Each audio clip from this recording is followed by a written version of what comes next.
Hello, my name is Bridget Chaney. I'm a parishioner and member of the Parish Pastoral Council here at St. Joseph Catholic Church in Libertyville. Welcome to our Lent homily series called Take Away the Stone, Breaking Barriers, Building Real Community.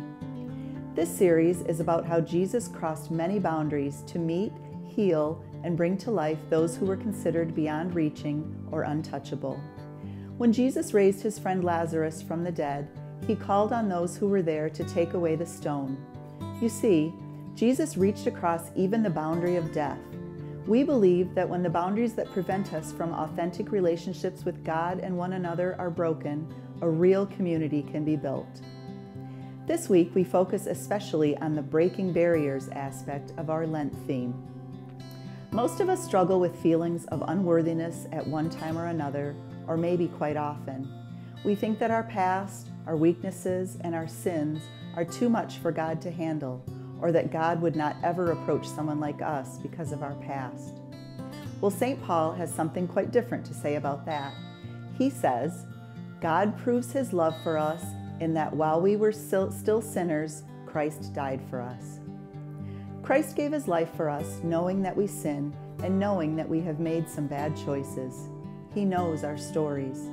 The proof of God's love is that he performed the greatest act of love, to give up his life for us while we were sinners.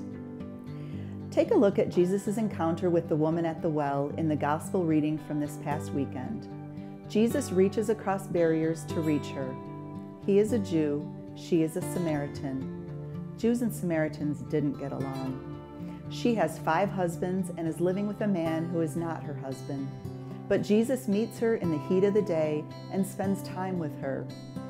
Ultimately, she becomes an epic evangelizer. She tells the people in her town about Jesus, and they go out to him. Many of them came to believe in him. She has been changed and leads others to Jesus. There are people in our community, maybe even in our families and in our church, who struggle with feelings of unworthiness or feel unforgivable or unlovable. People who feel there are simply too many barriers of sin between them and God. Jesus sets a powerful example with the woman at the well. There are barriers that need to be broken in order to create real community. We can help by reaching out and intentionally investing our time, care, and love in people, especially those who are overlooked or disconnected from the church. Are there people in your life that you know are going through a hard time, or people you know who are hard on themselves or easily overlooked that you could reach out to? Break the barrier with an act of kindness and care. For example, do you catch yourself leaving the grocery store without having really said anything to the clerk beyond the usual, "How are you?" Is there someone at work who has a lonely job or is not often included? Do you know the mail person or sanitation worker who works in your neighborhood?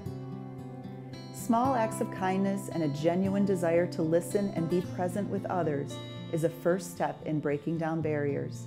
It's seeing people as people. Jesus' conversation with the woman started out with something as basic as water, so you never know what impact your outreach will have. Thank you for watching this video. Please be sure to like and share it and subscribe to get these videos weekly along with reflection questions sent right to your inbox.